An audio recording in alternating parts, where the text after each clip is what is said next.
Dobrý večer. Moje jméno je Norman Thatcher Sharf a já jsem zástupce velvyslanca Spojených států amerických na Slovensku.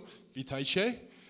Jsme velmi rádi, že jste přišli dnes a že jste came today and that you showed your interest in this topic. The topic that is believed by our embassy is very important. I would like to welcome our panelists, Mrs. Kateřina Šimáčková from the Czech Constitutional Court, and Professor James Moliternov from Washington and Lee Law School. Then the specialized criminal court judge, Mr. Jan Hrubala, and also Mr. Adam Valček from SME Daily. I would also like to thank our moderator or our anchor, Mr. Marian Lashko, for accepting our invitation. The relations between the judiciary and the media is very important in every society. According to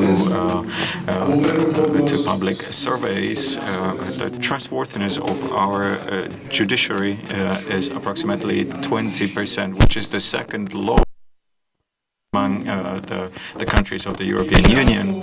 So it's difficult to imagine that the judiciary system can function properly with such a low support of the public. And part of the problem may be a lack of dialogue between the journalists or between media and the judges. So we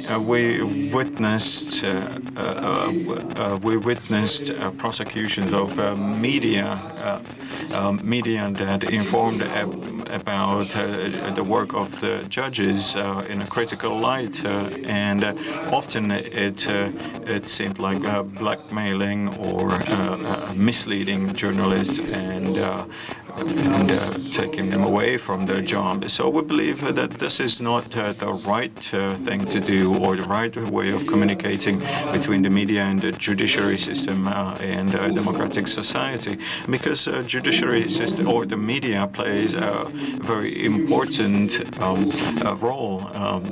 They are those that provide a public scrutiny. In the USA, we often use a quote from the former Supreme Judge Court, Mr. Brandeis, who said that the sun is the best disinfector. At the same time, we are aware that media are responsible for objective informing about public affairs, including things that happen in the judiciary, and this makes it important to be involved, or all parties to be involved. But on the other hand, the judges cannot often inform about ongoing cases. So we believe that part of our today's meeting will discuss also what are the limits for the judges, when and how they can communicate with the public and with the media. So briefly, judges and media must learn from each other, and we believe that our today's discussion will show us also some recommendations on how to improve the dialogue between the two parties. We believe that also the new leadership in the judiciary takes this as a serious matter, and will very much appreciate if we could work together in finding the ways how to improve the relations between the media and judges. So I'm looking forward to the discussion, and I'm looking forward to see some suggestions. how such effective communication could look like. Our embassy will continue to emphasize the need for the dialogue, since our objective is to have a trustworthy, transparent, and stable Slovak democratic institutions. So, thank you for your attention, and now I would like to pass the floor to the moderator. Thank you. This was a beautiful introduction in beautiful Slovak, so we started out very well. But to start with, I would very much like to appreciate how many guests in the auditorium believe in the presumption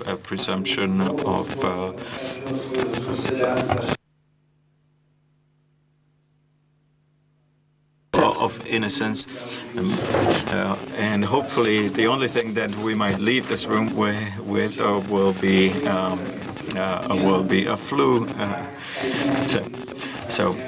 But I hope that we'll not leave only with a flu virus, but also with some added value, because if we look at the panelists, we have truly some remarkable people here. If we don't hear something interesting today, then I ask myself when.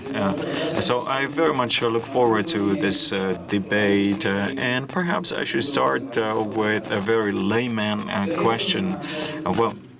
The public has a touch with judges, or is in contact with judges through TV reports or TV media. On the TV, they sometimes see judges in their full beauty. Then sometimes they see them blurred, and then sometimes only from the neck down. So.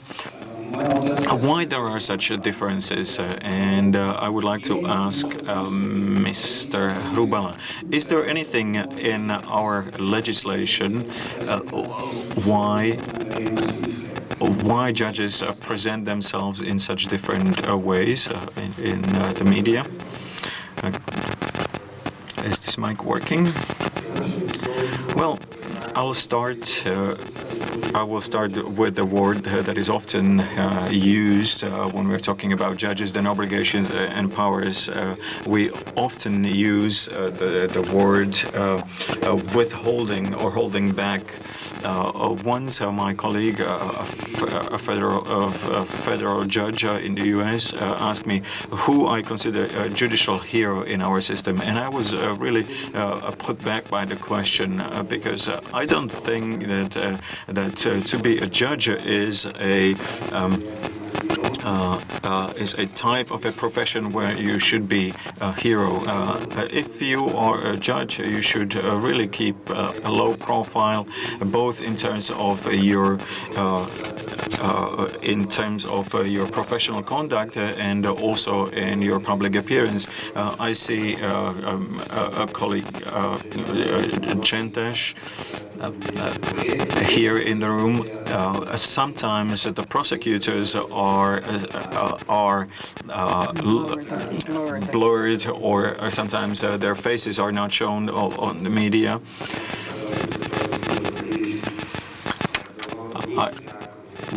But there is nothing in our legislation whether or not the judges can appear on the camera, perhaps with the exception of the judges of the specialized criminal courts, and especially during the times when we are dealing with some major criminal procedures. We don't want to be popularized. We don't want to be high profile, and also from the point of view of protection. So that's one of the reasons, because these hearings are often very emotional, and that is why there is a clause in our legislation that we, the judges from the specialized criminal court, we have the right for our faces not to be published. So I'm one of the judges that that always tells the press that the hearing is public. They can record, but we do not agree with publishing our faces. As far as the commenting of the hearing is concerned, it would be very strange if the judge would appear on the public and comment their hearings. But at some points, this is possible. But usually when media have some questions, we usually just do it very informally, and in 5, 10, or maximum 20 minutes we explain the question that they are asking. But to answer your question, why some of them, some of their faces are visible, some of them are not, I personally use this right not to be shown in public because I work at the Specialized Criminal Court. Judges can also appear on media, but it would require them to be trained in talking to the public or to the media. Thank you. Doctor, what is your opinion? When a judge communicates something to the media or to the public, should he or she have her or his face shown, or you would rather prefer not to show the face? Well, today I published 2 hearings or two findings, and if my face was not published at that moment, perhaps I would have saved some money for the hairdresser.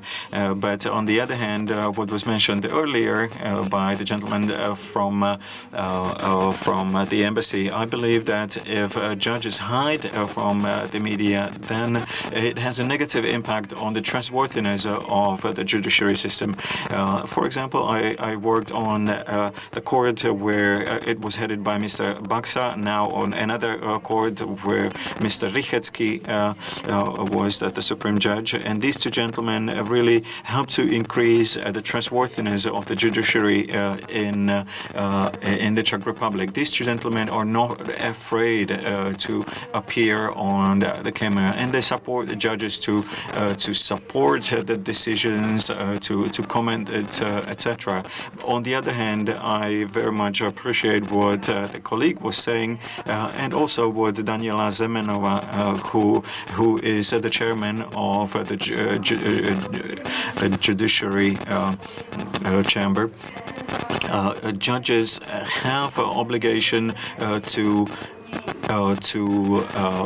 inform public about the decisions, but they can do it, or they should do it only if they know how, if they are professional in that, because sometimes they could really make it worse if they're not trained properly. On the other hand, sometimes in the 90s, especially in the Czech Republic, it happened that a judge said, well, I would not comment it, but at that time it was the practice exercised by both the criminals and judges. So it had a very negative impact on the perception. So yes, the judges should keep a low profile in terms of all the other things and private life. But on the other hand, I believe that it is part of their role, especially in the new democracies where the legal notion or awareness is low, both in public and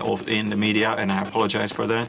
I believe that here the judges should act more invasively than, let's say, in the USA or other developed democracies where all the other institutions are functioning properly, and there is a high trustworthiness of the judicial system.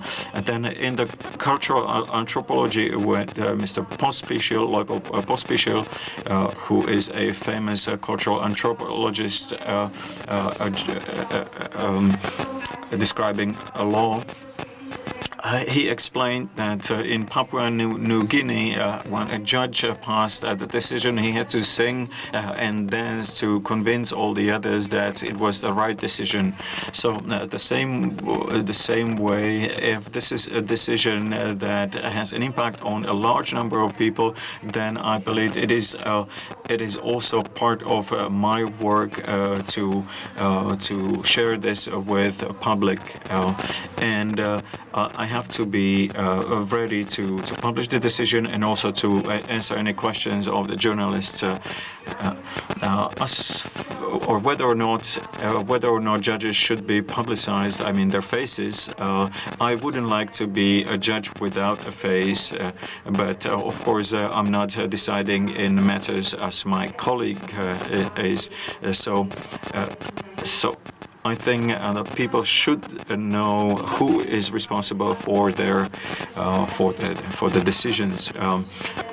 On the other hand, in Italy, many of the judges have been murdered. So many judges that are prosecuting or that are prosecuting very serious crimes. I think they should have a right to hide their faces. Professor Moliterno, what do you think? With the face or without the face? So, my view about that very narrow question is that judges don't need to be celebrities. They are not really meant to be some important public figure who has a following on Twitter or whatever it happens to be, right? And so I'm not sure that it matters so much whether faces are visible or not. I fully understand in matters of dealing with corruption and organized crime that there are certainly times when the safety of the judge is at issue.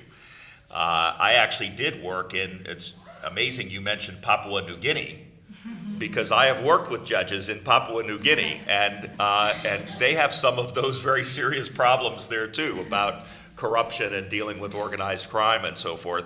So I fully understand why, under certain circumstances, judges might be careful about public appearance. And I would never really think that a judge needs to be a celebrity. For me, what our topic tonight is really about is transparent justice. And the goal of everyone involved, be it the judges, be it the media, even the public, each has a very important responsibility to try to advance the goal of having transparent justice, which is the kind of justice that increases the public trust in what's happening in a country. And there's nothing better, to be honest, for the development of a country, its economic system and all the rest, than to have people who trust in the justice system. The justice system in any country has to be trustworthy and transparent if businesses are going to invest in it. They need to know that they will have a chance to get impartial and fair treatment in the courts, and they have to believe that that's possible. So while not being celebrities, and I agree they don't need to be celebrities, judges have to be an important part of the production of transparent justice. In my opinion, what that really means is that judges need to publish carefully reasoned, thoroughly explained decisions, opinions, verdicts, whatever in your system it's called. The judges need to think very carefully about how to explain their reasoning, explain why one party or another is victorious in the particular judicial matter that comes before the judge. And that, to me, is the biggest part of the judge's responsibility. Once that is done, justice will become much more transparent because the reporters can read it, and it's a thorough, complete decision. The public can read it if it is made publicly available and easy to access, and we will be a lot further along. So I'll stop there for now, but that's my beginning point. Thank you very much, Mr. Walczak. In the time of Facebook, internet, and in times when everyone has a camera in their pocket, do you think we still need a protection for judges by not revealing their faces in media? To me, it depends. It is case by case, and I agree with Mrs. Shimachkova. According to Mr. Hrubala, there is a reason for their faces to be blurred. But for instance, in case of economic cases or some corruptions, etc., I don't think there is a reason why we shouldn't see the face of a judge. And it doesn't have to be a case where there is a state involved on either side. Thank you. Now we can go over to a topic of a judge. When there is a public hearing, what is it that a judge is prohibited to do? What are those actions that judges are not allowed to do? Unfortunately, I don't know Slovak legislation as much as I do know the Czech reality, so I cannot really tell you the rules. But when it comes to Czech laws, there is the obligation of a judge not to decrease credibility of a legal system or judicial system. So, judge has to be very considerate so that he or she does not in some way worsen the name of the judicial system. So I agree with what my predecessors said.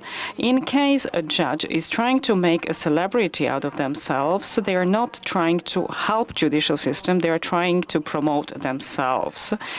And maybe they're also trying to communicate other things than legal matters. So I don't agree with that, I believe. Nonetheless, I think it is more of an ethical issue than a legal issue. So if I was to confess, because I used to be a teacher at the law faculty, and then I was much freer. But since I became a judge, I have to be much more considerate about what I say, because it's not just saying my opinion. I can also harm the entire judicial system by what I say. So unless people trust verdicts, the judicial system cannot operate at all in a country.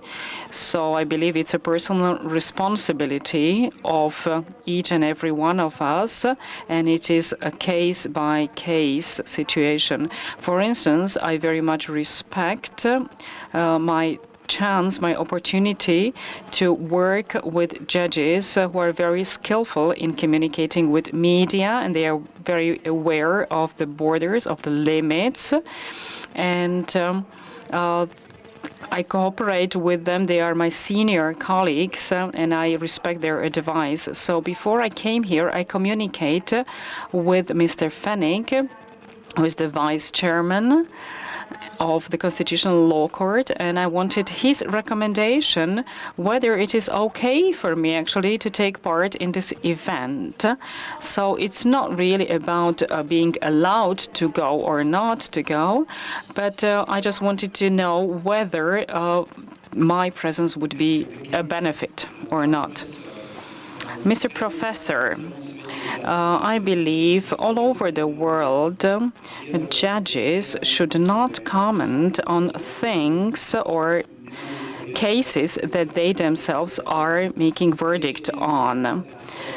Is there any other principle that judges should not violate in any case? Well, there are many principles that judges shouldn't violate in any case, but you're exactly correct that the overriding principle is to try not to make public statements that will cast doubt, create doubt on the impartiality of the judge, create doubt on the fairness of the judge. And so the overall goal of the judge in dealing with media, in dealing with public statements and the like, is always to try to ensure not only that they don't do harm to the honor of the judicial system, but that they don't do harm to the public's opinion of the fairness of justice. And so it is very risky and discouraged everywhere in the world for judges to make any public comments while they are still presiding over some matter. The real questions come later. The real questions come in what, if anything, and how much should judges comment about their decisions after they have finished them. But during the proceedings, it can almost always only do harm to the public's trust in the impartiality of the judge for the judge to make open comments in the middle of a proceeding. Ktoré sudca robil, ak tak robíme. Ladies or gentlemen, do you have any comments on that? Just very briefly, Professor Moliterno literally said what is written in the law in the paragraph 30. Really, a judge may not do anything that could reduce the credibility in his fairness or in independence. There is no point discussing this. Of course, a judge cannot go in front of cameras and comment on any case before the verdict is made. It's not their role. They are not fighting criminality. They are deciding in case of judicial cases, and even if the case goes the direction that public might not like, it's not their point. Judges always have to stand by their decisions. And last but not least, the law says we cannot comment on the cases or proceedings which are still in process, and therefore the recordings which were made in case of Roma incident on the east of Slovakia. Therefore, in any case, journalists cannot require judges that they comment on the cases or some evidence concerning some case while the proceedings are still in process. However, we can still make some general comments of professional nature, but we always have to say that things are in development, and I am not one of those people who do not like media or criticism of media. It's the other way around. Our law court usually discusses things with the press via press releases, but there are frontiers. You have mentioned a case that we discussed prior to this discussion. I would like to rephrase the question. First, some general formulation. Should a judge communicate with the public only via their verdicts, or should judges communicate with public also by interpreting their verdicts to the public? Because we know that in Slovakia, usually there is a verdict made, and in some weeks or months' time, the interpretation or the reasoning arrives. But media starts to respond instantly when the verdict is made. So isn't it an obligation of a judge to make maximum effort to make the verdict understandable for public? Just shortly, I'd like to comment on that. My colleague said that she made two important verdicts today. And today I had to stop criminal proceedings concerning our recent elections because there were some criticism on the web portal, and the journalists commented on that, and I only produced two sentences to interpret my verdict, why I interrupted that proceedings. And if journalists have some questions, I think it's up to us to respond. I think normally judges should communicate what.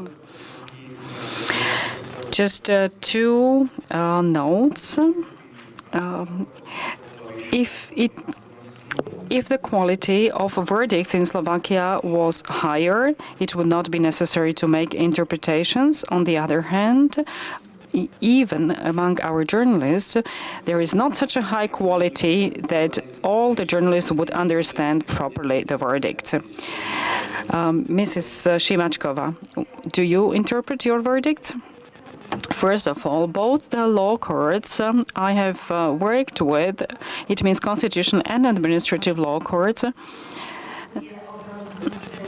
if there is public interest in the verdict, we immediately publish the reasoning of the verdict. So the verdicts we've mentioned today, for instance, are available on our internet webpage of our law court. I am very much for protection of privacy, and I protect privacy more than most of my colleagues of American educational background, because for instance, in case of children, refugees, aliens, etc., I try to make their names anonymous. On the other hand, there are legal reasons for those verdicts, and I believe those should be published, especially those verdicts that public is interested in. We immediately publish our reasoning and interpretation and the full version of the whole verdict, and also a press release. On the other hand, me, myself, I live in a country, and I can only judge the situation in Czech Republic. So I respond to the environment where I work, and I agree with my predecessor. In Czech Republic, there was probably just one journalist who was very good in law, and it was Tomáš Němeček, and he could actually comment on the legal cases. But unfortunately, one very rich person bought his newspapers, and he is now a very good lawyer in a psychiatric hospital because he decided to leave the newspapers after this purchase. So for most of the journalists, it is very difficult to understand the verdicts and explain them to the public. So they really want the information about the verdict to be provided by the face which actually made the decision. So if it's necessary, it is up to a judge to go out there and answer the questions once the verdict was made. I was very lucky because I usually was the last instance, and I had the chance to explain usually to the public by 2 or 3 sentences what is the substance of the verdict. How I interpret that? Professor, only the decisions or also the interpretation? So on this point, I will probably say something that makes everyone mad at me. It's okay. In my opinion, and I partly agree with my journalist friend who said that if the opinions were thorough, complete, were understandable, explained the reasoning, the journalists would have very little reason to ask any questions after that. I would recommend to the journalists, for example, when they're not sure how to understand or interpret, they get the help of good lawyers who will be able to read the opinions and help the journalists to understand it in a way that they can explain it to the public.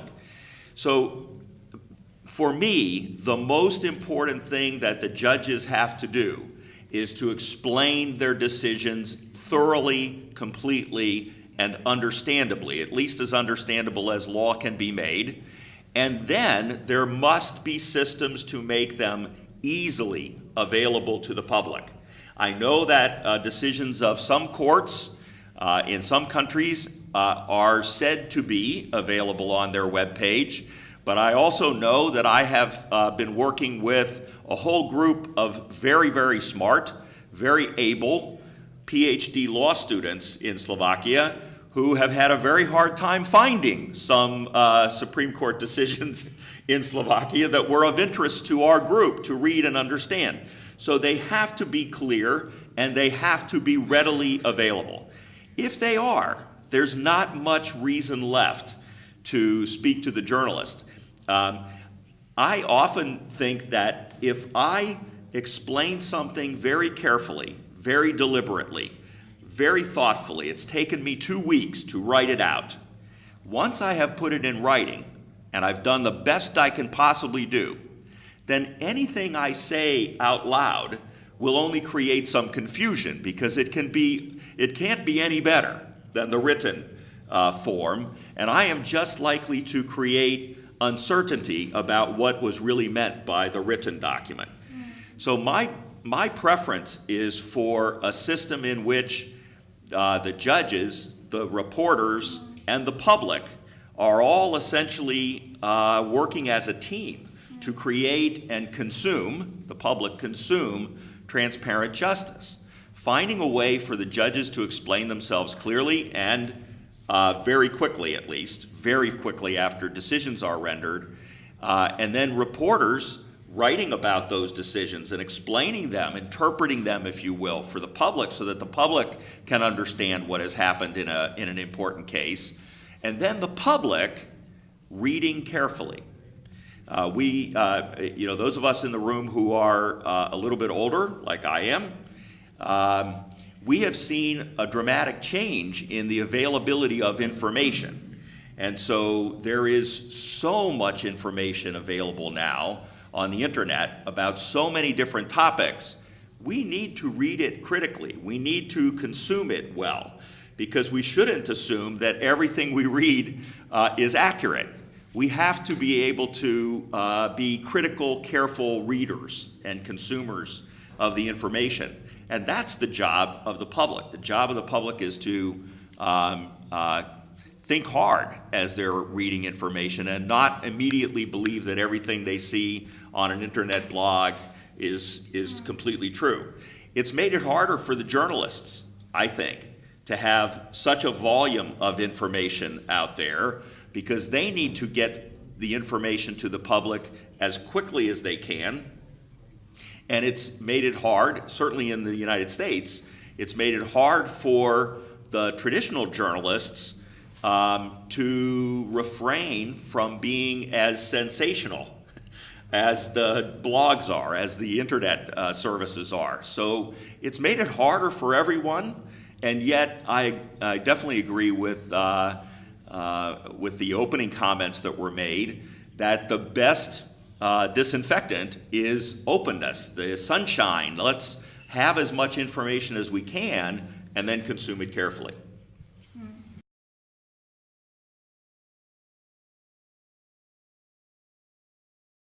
Okay, so not to speak only in general terms, I would like to be now more specific.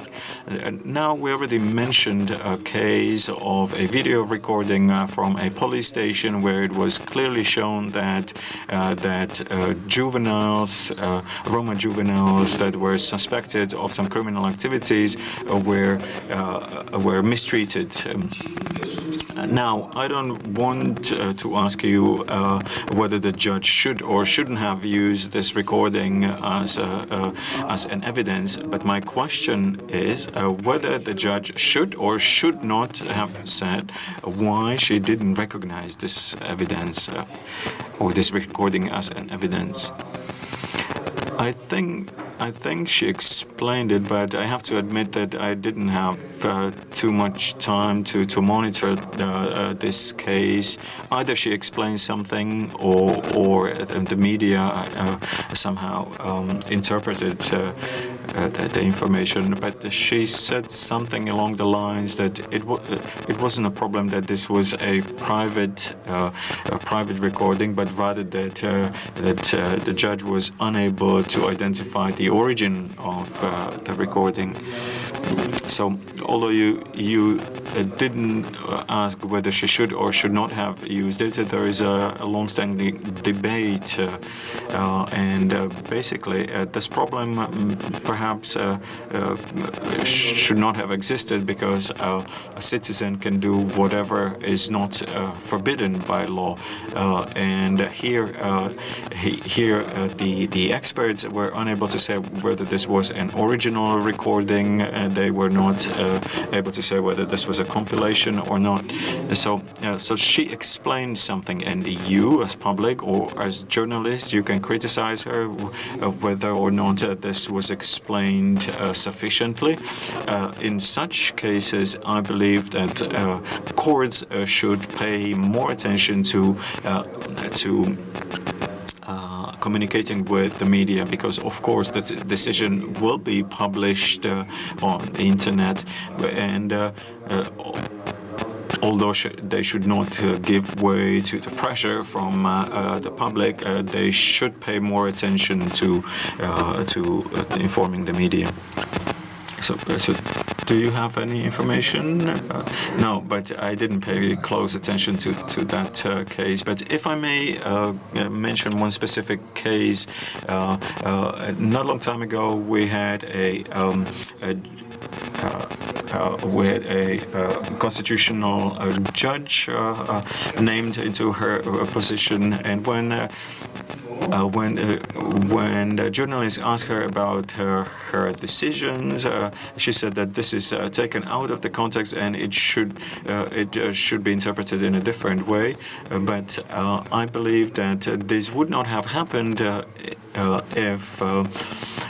if the decision was written correctly, and it was not possible to interpret it in such a crazy way as the journalist did it in this case.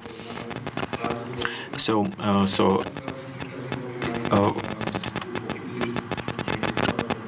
I don't know to what extent this particular Košice judge explained her decision sufficiently or not.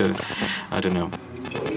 Doctor, if someone refuses to use something as an evidence, do you believe that it should be explained? Why? Well, in the Czech legislation, there is something that is called a missed evidence. That if something is proposed as an evidence by whichever party, the judge does not have to take it into consideration, but must always explain why he didn't consider this evidence. On the other hand, this law or this rule doesn't necessarily mean that the judge must explain it immediately, but it must be explained at least by the time the decision is published. If it is not done by the first level court, then the decision of the court can be automatically cancelled. So the decision must be done thoroughly, and I believe, or I have to say that the decision must be transparent and must be legitimate, especially for the losing party. That means whoever loses the argument, if I don't take an evidence into account to make it just, especially to the defendant or to the person that lost, I must explain very thoroughly why I didn't accept or why I didn't consider some. I don't know this particular case from Košice, so I won't really want to comment on that particular case, but I want to pick up on something that my judge friend just said a moment ago. It's extremely important for the party who loses to understand why they have lost. We know from our everyday life, forget about being in courts, we know in our everyday life that sometimes we win an argument and sometimes we lose an argument. Sometimes we get our way and sometimes we don't get our way in life. We are always more willing to accept losing, not getting our way, at least if we understand why, if we are told why by the decision maker. If the decision maker takes the time to explain to us what they considered, why they decided against us, we are very likely to say to ourselves and to everyone else, I lost. I wish I had won, but I understand. I respect the decision. Courts are like that too.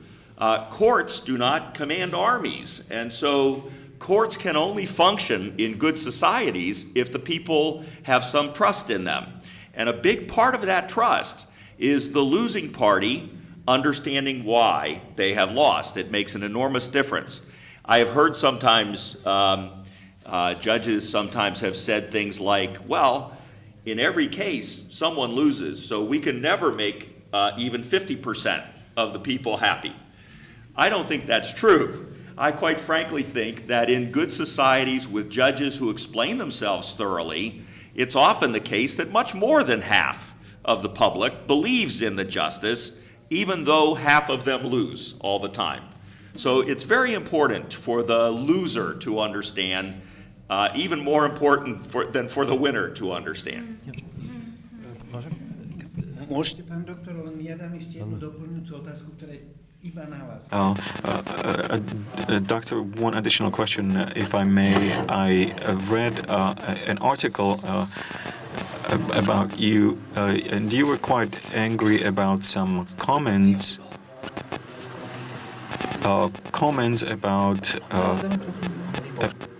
about a court decision. In that case, there was just a €5 bribe or something.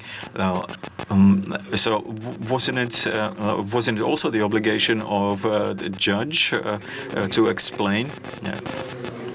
Well, yes, I would get to that, but I would like to comment to what the professor said, loser and winner. In this case, I think that in this case, the prosecution lost, and I have to say that I don't want to spend much of my career by defending me or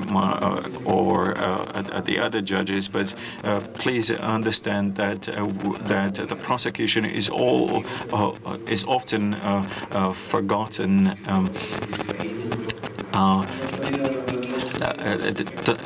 Doctor, I don't want to interfere with what you're saying, but I know that the prosecutors are here as well. Yes, I mentioned already the prosecutor Centas, but if the prosecution doesn't pay enough attention to commenting it, we published various articles about this issue. We talked about the fact that this kind of evidence is usable. There are some other judges who say that it is not usable. We can only shrink our shoulders, and many disputes end up in the way that is not acceptable or accepted by the public. But often we are criticized for that. But I can accept that. Well, and to the later question, the decision will be published on the internet, but this colleague of mine, or we were not asked why we are accusing or why we are sentencing people for €5 bribes. But before we talked about celebrities, we don't want to be celebrities. We don't want to fight for on-air time. So even though I am a judge, and this was not my case, I sentence people for €5 bribes, and I could give you reasons why I do that. And I believe that it would be clear why I do that. But in this case, that the prosecutor was not asked for any reason. And now the next thing that happened was we opened blogs and we see these articles about a €5 bribe paid by an old man. So sometimes there are situations where even judges would write or comment on such blogs. Doctor, I noticed that you made some remarks or some comments. So floor is yours. Well, yeah, to add on top of that, to be a judge, you are not part of a beauty contest. We have to do everything for our decision to be legitimate, but on the other hand, we must not desire to be a celebrity and to be dictated by the media how we should decide. Now, what I mean by that, for example, there are a number of judges, let's say criminal judges, who in the moment when the media start to look at the cases, then they often change their verdicts, or sometimes they are sensitive in cases where they shouldn't be so sensitive. I was once angry about a decision, and I mentioned somewhere that, well, that 30 years ago they were afraid of the communists, and now they are afraid of a lightning strike, to make it a little bit funny. In one case, I was also accused by journalists. For one case, when a person stayed in a prison for too long, and I said that there is no reason for keeping this person in a prison for too long, and when then they saw that this person, when released from the prison, took a bribe again, then I was criticized for that. So, as I said before, on one hand, you have to justify your decisions, but then you must not subject to the pressure by the public. You must make sure that you make your decisions correctly. Well, I couldn't agree more with that comment, that the judge must make the good decision, whether it is popular or unpopular or criticized or not. We've all been saying that judges are not celebrities, and they are not. At the same time, being a judge is a hard job. It is a very difficult job. It puts you right in the middle of controversy every single day.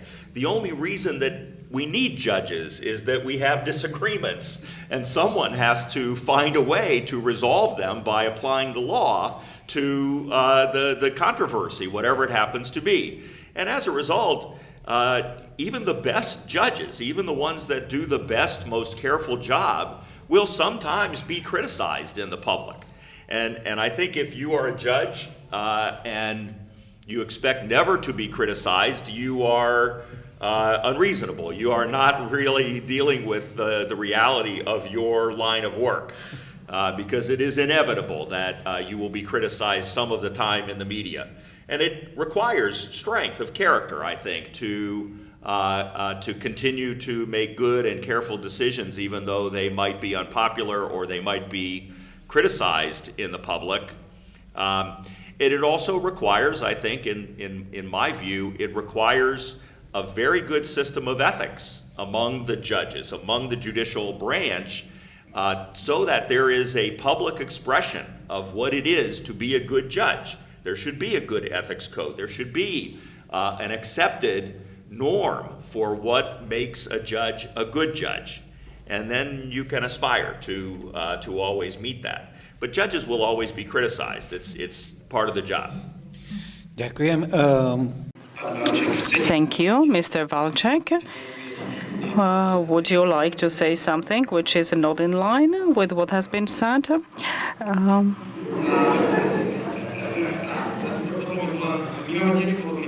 We've had a similar case, and maybe I will criticize journalists now, but we as journalists, we sometimes like to be populist.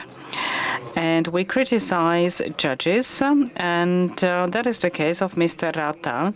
No one thinks that any of us could be in his shoes. And for the verdict he has made, there must be a reason. I would go back to one case which was called Guerrilla, and there was a case of eavesdropping and taping the conversations which took place in one conspiratory flat. And a constitutional law court made a verdict, And I believe in that case, journalists should have been filtering the information for public. So there is some order of the public, and journalists should be the filters. So you say that journalists should not be celebrities, judges should not be celebrities. So who should be a celebrity? Well, that was just a joke. So far, we have been discussing whether judges should interpret their verdicts. My next question is, should judges comment on the decision or verdict of his or her own Senate if they do not agree personally with that verdict? He believes there were two people who just were stronger in their votes, and he was the third one who was against it. So should he comment if he was against? Well, this is a debate which has been live in Czech Republic for some time. Czech Constitutional Law Court has been doing that for a long time. I like to read, for instance, Mr. Mesaros and his comments, and the same applies to verdicts of the Law Court for the Human Rights in Strasbourg. And we've had this discussion for quite some time, whether this contradictory statements or comments should be published or not, especially in the key verdicts of so-called broadened Senate. It is a Senate which unifies all the verdicts. And Czech judicial system tried to discuss whether this discredits the verdicts, but to me it actually increases the credibility of the system, because it points out to the fact that criminal or any proceedings are very difficult cases. And if this verdict was made, it was made with a serious consideration of all the different sides. And the verdict is a legalization, and it means that there was a strong discussion and there was a confrontation and there were contradictory opinions, but nonetheless, this is the decision which was made. And I think this is the part of the whole process, and I'm very much persuaded that in the verdicts where there is no chance for publicizing the confrontational opinion, that's not fair. And it happened to my friend, and he was in a position. So, Mr. Professor, what do you think? Should we make these confrontational opinions public or not? I think they should be made public as part of the court's documents that are published when the decision is rendered. And I agree with my colleague that it actually makes justice stronger. It makes the court stronger. It makes people have more confidence. There are those who think that there is one and only one possible answer to every legal question. But the law is more complex than that, and it is certainly possible, it is common for judges of good mind and fair hearts to disagree with each other in a purely professional way. And I think it is healthy for that to be published as part of the decision.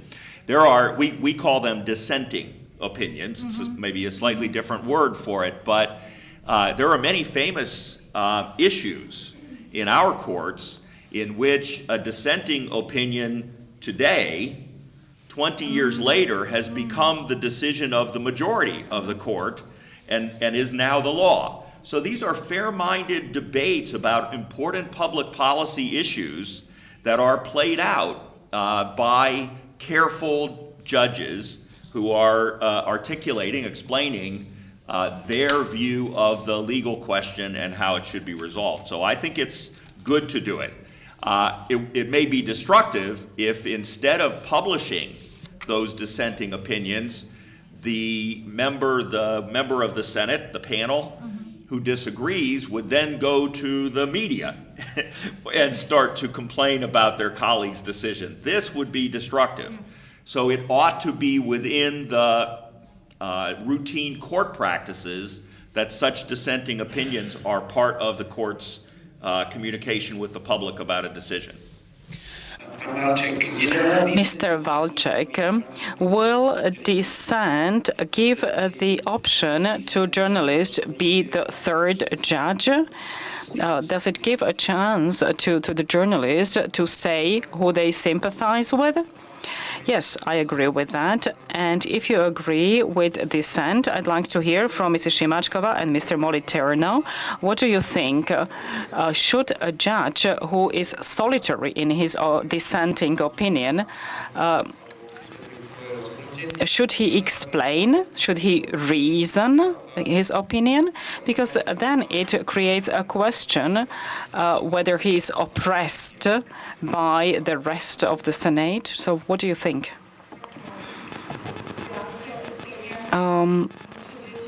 As my predecessor, I agree that it is a part of the whole process. So if we compare our law with Anglo-Saxon law, the legal speech is much more complicated, and sometimes it is very difficult for people or journalists to understand. So therefore, it is then important to just explain in a plain language what the dissent says, what it is trying to say. And me, myself, as a dissenter, I had to explain one of my standpoints. But it is also fair to say that there is a lot of valuable opinions in the opinions or decisions of the others.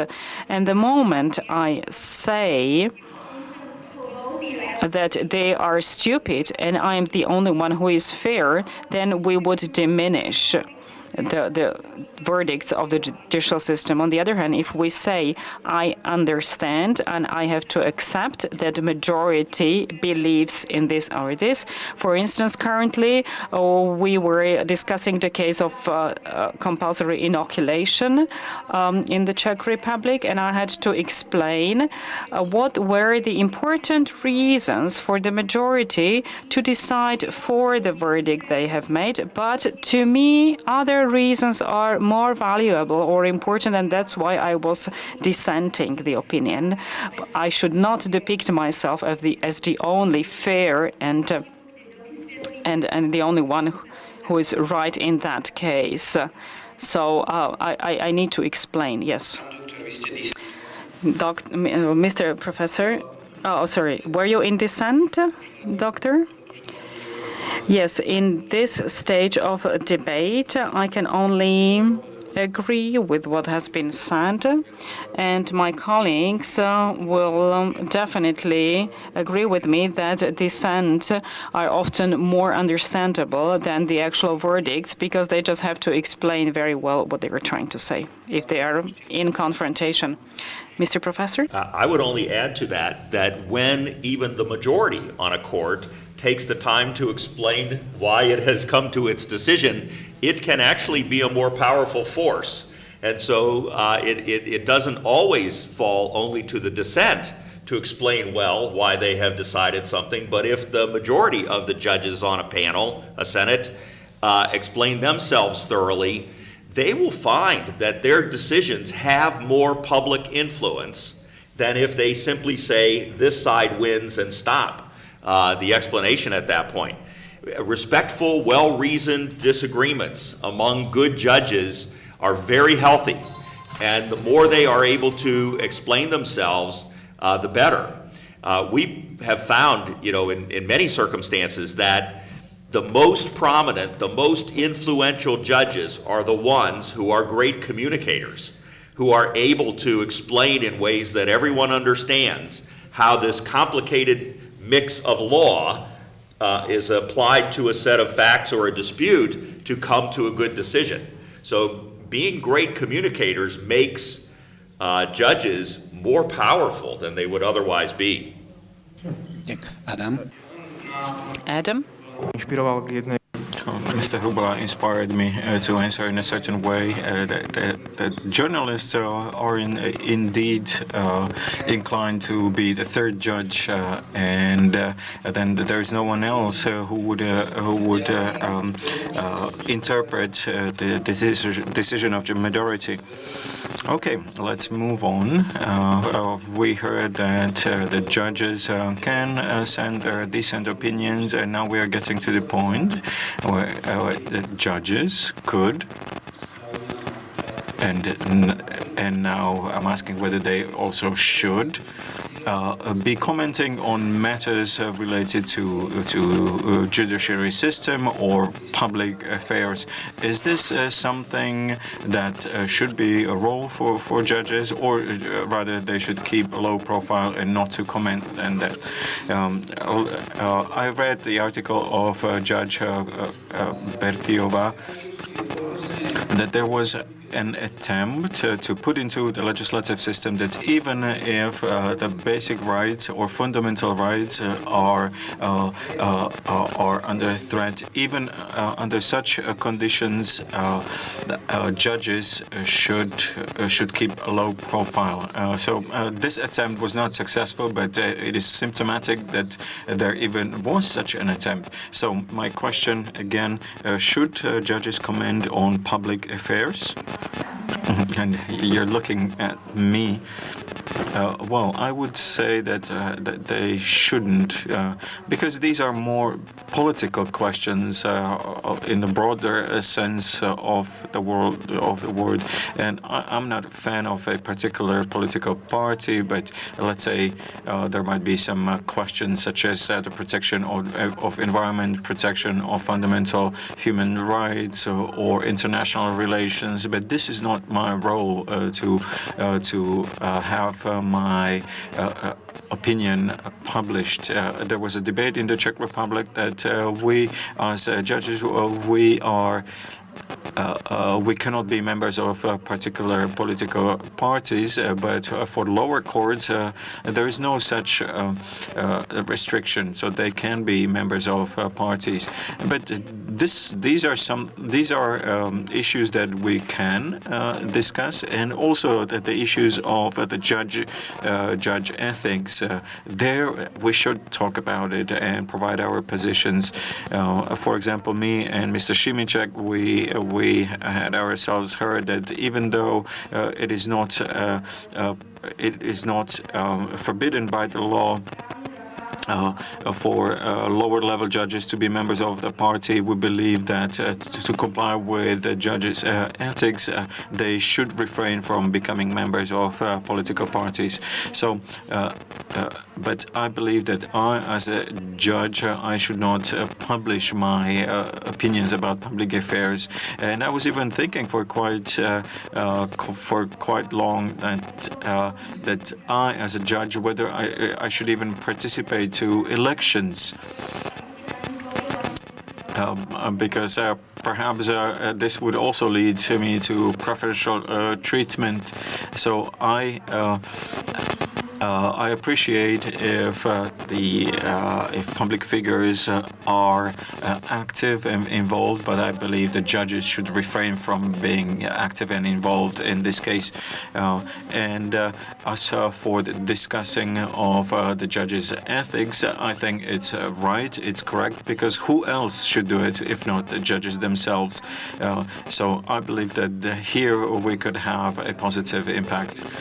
We political commentators have the same problem, and we deal with it in such a way that we go and participate to elections, but then we immediately forget who we voted for.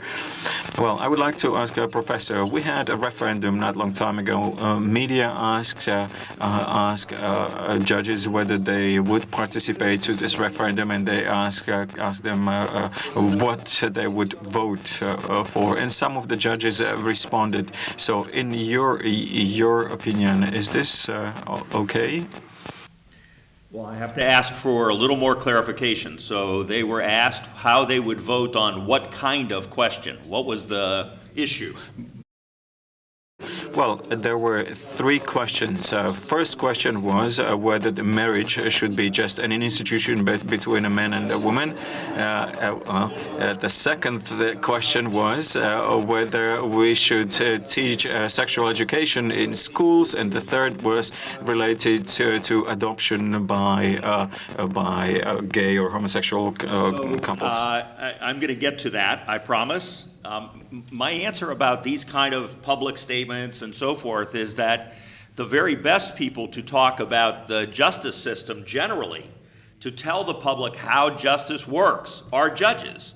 So it's wonderful to have judges out making public appearances, public statements that explain to the public how justice works. I think that's a marvelous way for judges to engage on issues of important public interest. I think it's not a wise idea for judges to comment publicly on issues that may come into their court someday. So, we can make judgments about which court a judge sits on, what kind of court it is, and it may be all right for a judge to comment on public questions when it's the kind of issue that is not within the jurisdiction of that judge's court. That may be all right. But a judge should not, or should be very, very careful about public statements that they make that are going to cause the public to believe they have already judged a matter that has not yet come into their own court. So I would suggest that judges refrain from those kind of public statements. The other kind of public statements that judges have to be very careful about in commenting on are ones that could produce favorable treatment for the judge. So let's say that the judge lives in a part of the city where the streets are in very bad condition. And the judge now becomes one of the great spokespeople for an organization that is demanding better care for the streets in the city. It's going to look like the judge is telling the city government, you'd better fix the streets in my neighborhood if you want good treatment in my court. So those kind of things, judges need to be cautious about creating the appearance that they are using their position for personal gain.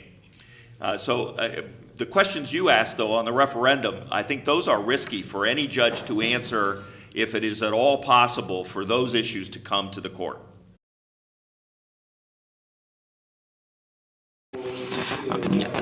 Would you have a problem to ask such a question to a judge, given the fact that there is no good question or no bad question, there are just bad answers? Well, I would ask the question, but I believe that in this case the judges should let themselves heard, because if the judicial system is failing, then someone should comment on that. But on the other hand, I know that it might create some problems for the future. For example, in some proceedings and in some cases. I believe that in some cases judges should publish their opinion. For example, the response to that blog that we mentioned earlier, that the doctor mentioned, I think I found it natural for the judge to respond to that. Okay, so I, as an author, I like to speak about topics that I have written about. A few years ago, I was shocked by the decision of the Constitutional Court. I don't know if there are some constitutional judges here among us, so let me know. But they made the decision, and I could not accept that. The decision was called the Principles on Informing Media, and according to this decision or this regulation that they approved for themselves, is that they are not providing any positions, comments, or opinions, or assessments, analysis in any kind to the media, and that is both on their own initiative or on the initiative of some or any other third party, and this was something strange. I couldn't understand why, and I questioned it for myself that if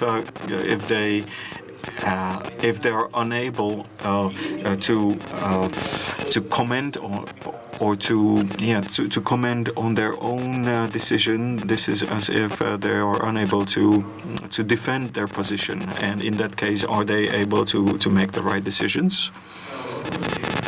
Well, the decision led to quite an absurd situation, let's say in the case of Mr. Centes. So there were judges who gave information to the media, but on anonymous basis. So this was an impact of the decision or the regulation that was made, and I disagree with that regulation as well. It's absolutely not okay, because if the judge is once there, he or she should be able to defend their position. And I believe that the spokesperson also failed because they were unable to comment on what was the state of the affairs in this case. So, doctor, we don't want to interfere, or we don't want you to pull you into our local quarrels. Well, this is not an ongoing case anymore, so I can clearly say my opinion. I don't agree with it, and I don't understand it, and there was a clear limiting line or a red line. Sometimes I'm accused of a moral relativism, but that was a side note. In this case, this limiting line, that is something for every judge to defend. If my superior would prevent me or told me that I may not communicate with the media, I would take it as far as to take a response or a proper level of defense. But we have to distinguish what is the lawful level of limiting the rights. So if someone would ask me whether I would participate to the referendum, then not only it is my role to promote this or that answer or my active involvement in this or that. I'm not saying that the judge may not be part of an initiative for the protection of environment or whatever, but certainly this must not be abused, this activity. So simply said, if there's a question of this nature, then I would decently explain to the journalist that I'm sorry, but there is a number of ethical and legal things that prevent me from answering this question. So I'm quite strict in that. However, if there is a societal problem discussed by the entire society, and if it came to our code that we are prevented from discussing these things in the media, then I would be against. If we're talking about matters related to the justice or to the judiciary system, or probably, for example, I should not talk about the crisis in Ukraine, although it may not come to our courts. But we should not prevent the judges from saying whatever they want. But whatever the judges say, they must not or they should not say that they support one or another political party. And if the solutions, for example, if they agree or disagree with some kind of a solution, and if the solution is in respect with a program of one or another party, of course they cannot be blamed for that. Okay, so we'll continue. My last topic. My last topic would be that in Slovakia, judges believe that, of course, in their environment, not everything is all right, and many things could be improved, but that the media image of the judiciary system in Slovakia is very different from the actual situation. So now I can ask you, our guests, is it different from the Czech Republic, or in the Czech Republic and in the United States? I would say that we mostly agreed, but my colleague didn't say exactly to what extent judges should intervene with media, because judges in the United States have a great situation, in my opinion. I believe they have great journalists, and they have a lot of academics who can explain verdicts, and also public is much more aware of legislation, of the laws. If I ask my neighbor what is presumption of innocence, my neighbor wouldn't know, but most of Americans know that there is a presumption of innocence ruling over the judicial system in the country. So I believe the judicial awareness among people is much higher in the United States. So in my opinion, they are much more offensive to media in some situations, because we believe we are much more offensive as judges, because we believe we don't have other helpers or assistants or natural alliance in media who could help us. So we believe we have to do the job. Whereas in the United States, there is an academic community which tries to help. So it's very hard to find someone in Czech Republic who is completely independent, who can help to explain the decisions. So maybe I am more active in my role of presenting justice and the judicial system in media, and with each and every presentation, I'm very well aware of dividing lines so that I don't trespass some line. But when it comes to criticism, it's probably not of much help if we just complain about it. We can only try and improve the situation, and if there are problems and if there is a criticism, we can try and overcome that. But we can't say journalists are stupid. There is nothing we can do about it. And average people don't understand us well, but we don't care that it can be that way. Professor, what do you think? So there is much truth in what my colleague just said. I think we do have a good situation in the United States with respect to the general public knowledge of the justice system.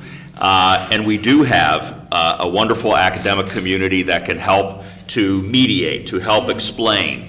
But I would say a couple of things. One is that everywhere I have been, everywhere I have traveled, everywhere I have worked in many countries, there is some friction between the judges and the media.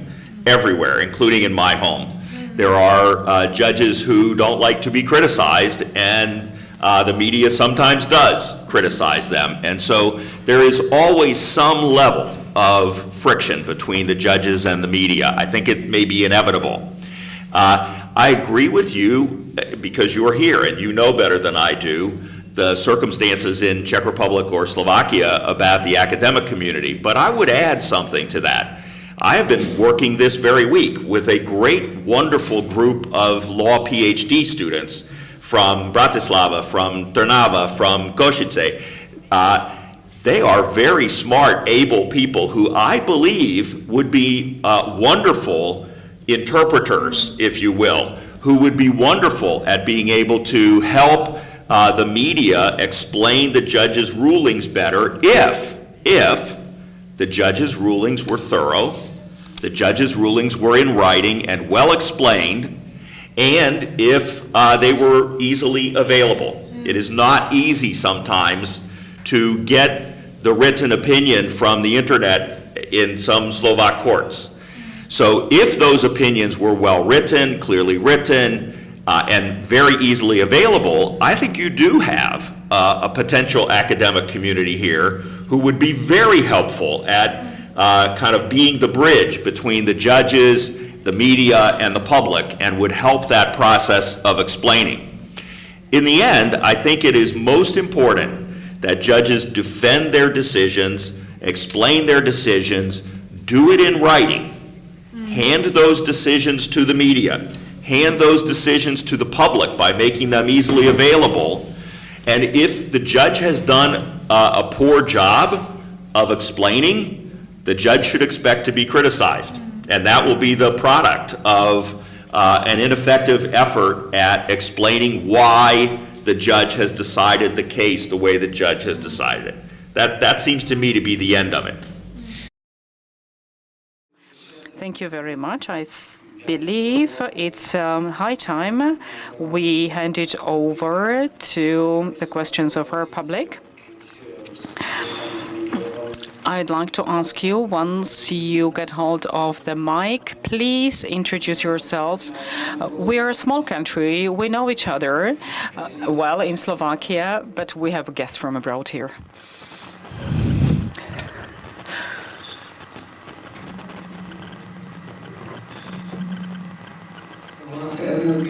My name is Ernest Kese. Wish you a nice evening. The interpretation of verdicts seems a very good idea, but I think it's quite neglected in Slovakia. And I believe it would be very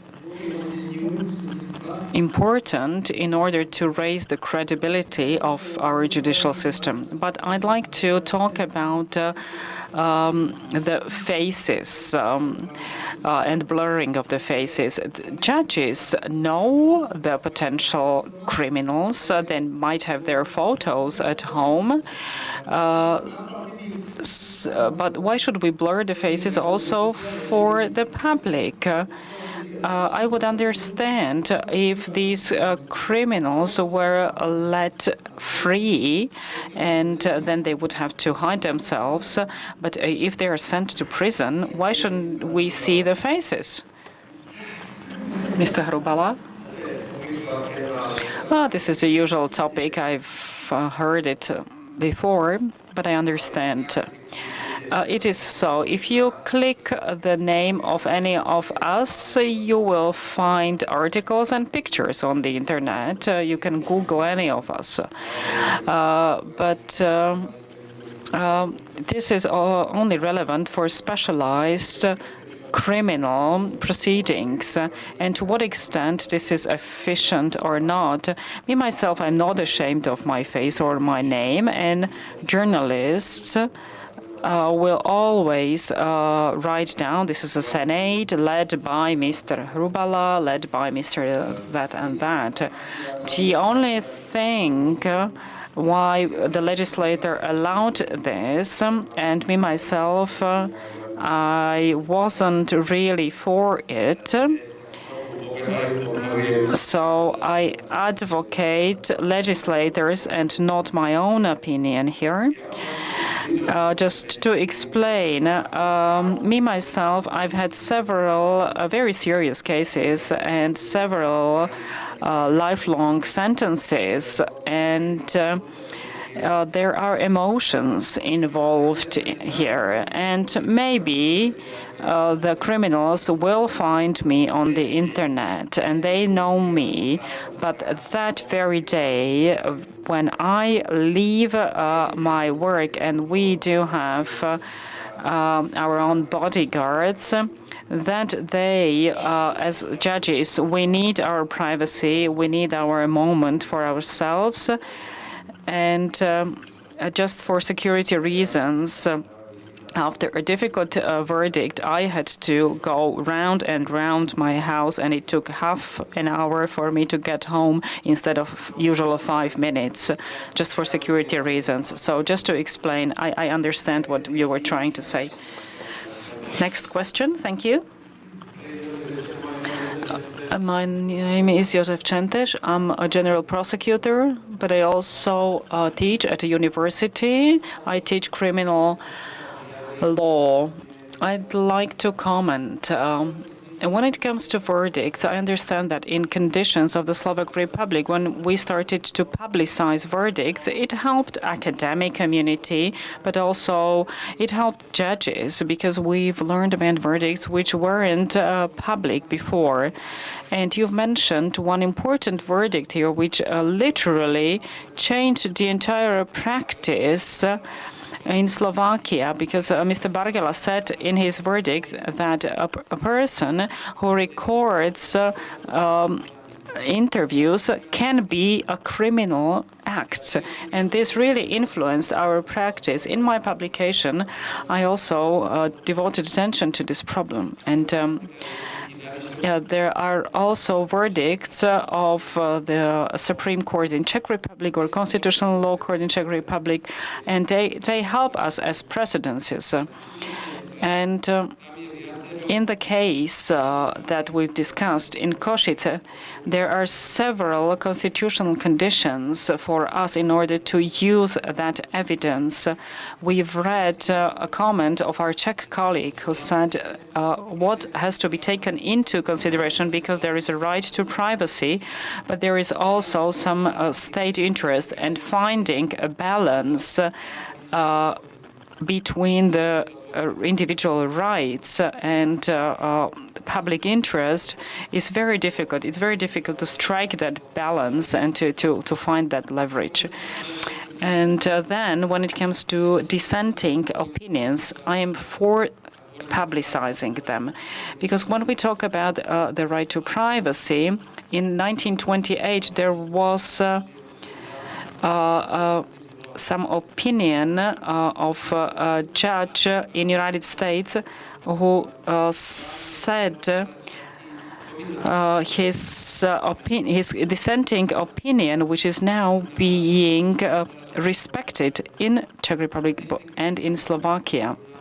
So I'm not trying to criticize the journalists, but we lack someone, as Mr. Němeček in Czech Republic, even though there are maybe 1 or 2 journalists in Slovak Republic who are very good in this topic, but we lack those journalists who are also professional lawyers and who could interpret the verdicts. Therefore, I believe the verdicts should be publicized, and based on uniform practice, we should dwell on development.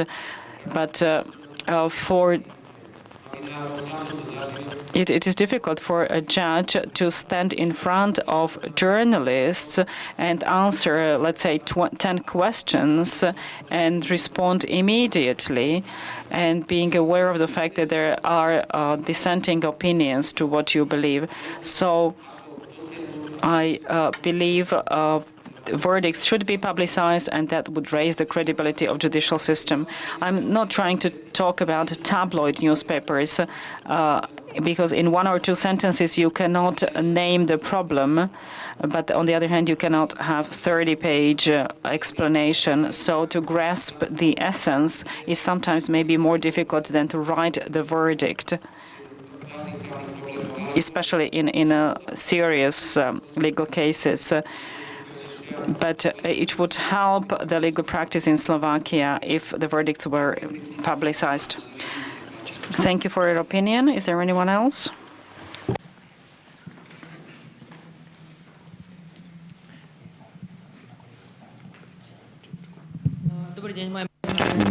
Good afternoon. My name is Maria Kolikova. I have a question about commenting the decisions of proceedings that are not lawfully completed.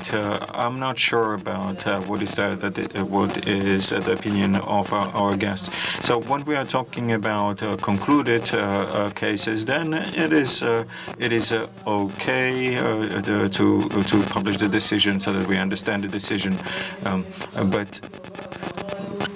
But sometimes we don't know whether the defendants appeal or they don't. And when we're talking about matters of public interest, if we're talking about decision of the first level court, let's say sometimes we might be surprised by the decision. So what is your opinion? Is it okay for the judge to explain such a decision? When the speaker comments on that, usually the speakers are unable to comment on it properly. They only have a repertoire of one or two sentences, and they want to someone satisfy the public, but this is not satisfactory. So we receive a decision, but we don't know the reasons. So is it okay to organize a public briefing or? And if this was an unexperienced judge, there would be some other judge that would explain it. So now I'm talking about a process that has not been completed lawfully. That means there is a right of appeal. Well, I think that there are not so much differences in Slovakia and Czech Republic. I think even at the first level court with the decision, they must also provide some explanation. It doesn't have to be too complex or too lengthy, but according to this legal rules, they should also inform about the reasons for the decision. So it would be probably the best if those who are interested in hearing the decision. Now I refer to journalists. Probably the best would be for them to participate to the final hearing, and I recommend to my junior judges to have written the decision or various alternatives thereof, or at least the basic argumentation behind it. Sometimes these are simple things. Sometimes it is not possible, but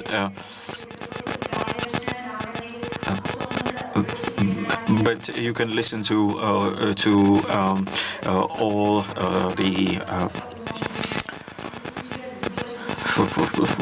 all the hearings, but according to our legislation, I think this is possible. So you don't have to call for a press conference, but you have to provide a real grounds or real decisions or real arguments for this decision.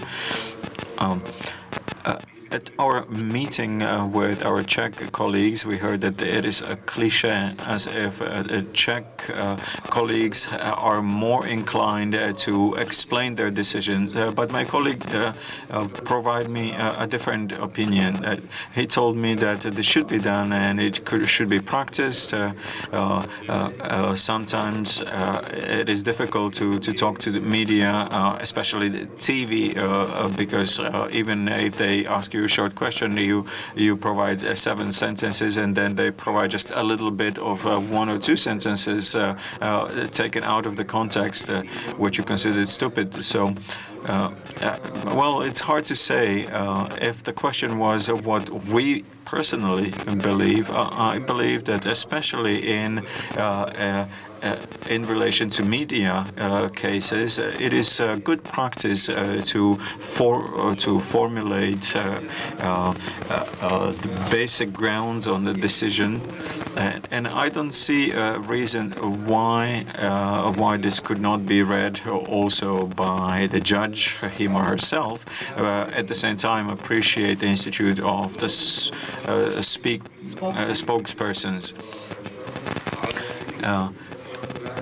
There are various reasons for that, but what I would like to highlight in this respect is that the judge,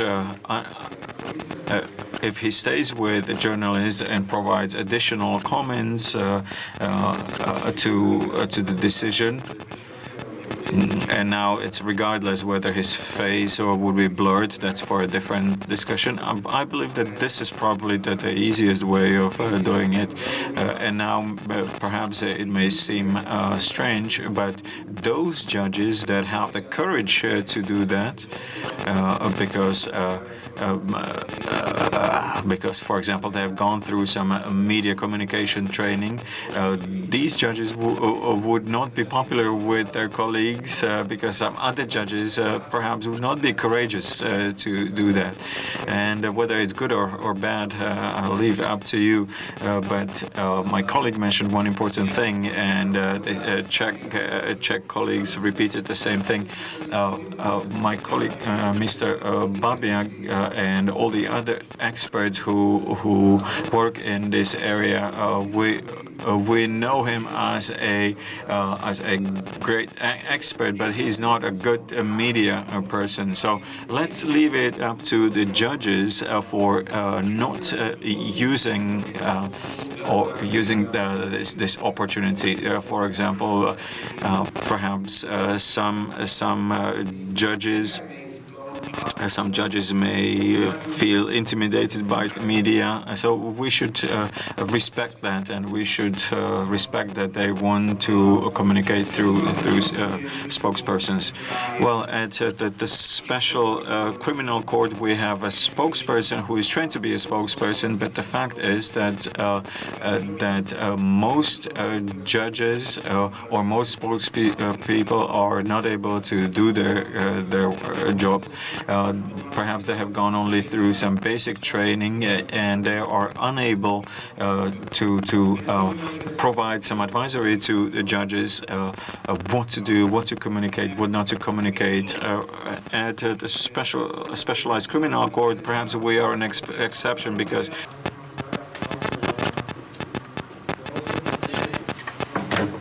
Unfortunately, we cannot hear the speaker. Okay. Well, it's difficult to find an answer for a journalist if the answer doesn't exist. And in many cases in Slovakia, the decision in most important cases, the answers are simply not there. So it is very well possible that most of the decisions are clear and good, but in cases published by media, it is very difficult for journalists to get some concise decision. No person, for example, in the case of Typos, when we looked through a 70-page decision, we were unable to dig for something clear. Yes, I agree that we are missing a person that would be like Mr. Němeček in the Czech Republic. Okay, there are some other questions. Yes, some in the very back, and then some in the front. Good evening. I'm not a media type, so I don't know how to work with the microphone. My name is Peter Čuroš. I would like to ask, or rather to note, that the issue that the professor talked about twice, that we may have the best possible decisions or with the great arguments behind it, but the problem is when the public is unable to access it. Now I'm speaking about the search. We have ASPI, YASPI, Judica Info, Open Court. Nevertheless, the searching is extremely difficult, even if you know the keywords, even if you have exactly the code of the file, you are unable to find the decision. So my advice is to journalists as well. Journalists, please, if you write about something, just publish the code of the file, because sometimes even if the decision is very well written, we don't learn about it. I would like to ask my colleague, have you ever written a number of the decision into your article? Not the number of the file, but I sometimes put the ECLI number, and we provide links. So we always try to leave a trace, but in cases that are interesting for media, we always publish the ECLI number. We are probably approaching the finals. Perhaps your question will be the final. My name is Mlinarčíková. I'm a journalist. I worked for the Slovak press agency. I would like to ask our guests from abroad. At the beginning, we heard very unpleasant number about the trustworthiness of the judiciary system in Slovakia in our public. So I would be interested to know what are these figures in the Czech Republic and in the USA. And for Mr. Leško, if you could use the scale from 1 to 10, how do you see the legal awareness of Slovak journalists? So I don't know the exact number, so I cannot give you the precise number. I know that the kind of trust in the judiciary number is well above 50%. It is a very high number. The same trust in lawyers is not so high. So we have some mistrust, I think, of lawyers generally, but we have a lot of trust, a very high degree of trust in the justice system. And I think that is such a critical part of having a functional society. Nech sa páči. I absolutely agree. I believe that the standard the democracy cannot work without trusting its judiciary system. I don't know if you know the fairy tale Kuba and Kubikula. It's a fairy tale about a child and a monster, and the more that the child is afraid of the monster is larger. It grows bigger. So we have no arms, or we are unable to somehow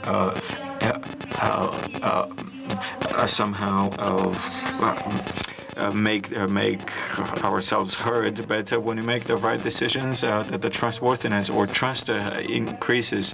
And for societies that are young democracies, we have to make as much as possible to make the judiciary system trustworthy. And judges are those that can increase or decrease it. I don't know the specific figure, but I know that in Czech Republic there is for example, a large trust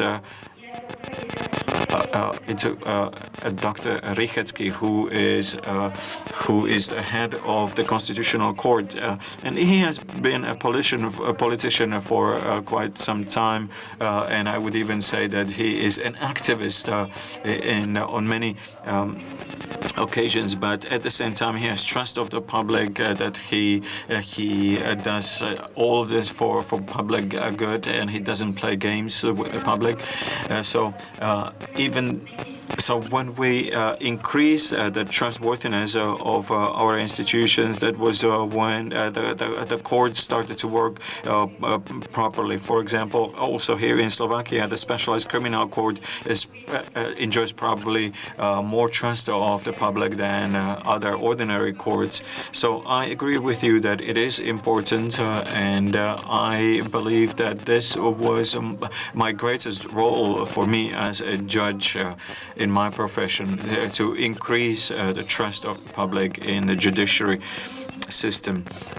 However, the public is always judging the trust based on the worst I have one more example. thought to add to this, and I have now been to Slovakia 5 times. This is my 5th time over a 3-year period. It can be better. Do not despair. There are times when I interact with, my hosts here in Slovakia, and I get this feeling from them that they don't even believe that it can ever be better. It can.